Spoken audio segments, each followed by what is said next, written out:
Claire's Tomato by Ed Keller. About the book, little girl learns how to grow tomatoes. Young Claire is full of questions, including about the food she eats. In this book, Claire's Tomato, the author shares her adventures as she sets out to learn about how vegetables grow.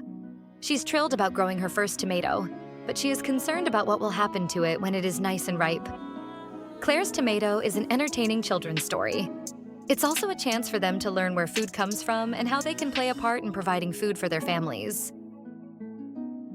Children should experience the joy of gardening at every chance they get.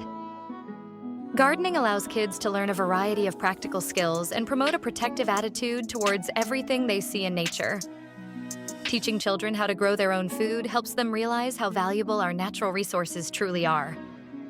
Having organic, homegrown produce in their backyard that rely on their daily care and dedication instill a sense of responsibility and accountability. All these and more are vividly captured in my entertaining and educational book, Claire's Tomato. Get a copy of Claire's Tomato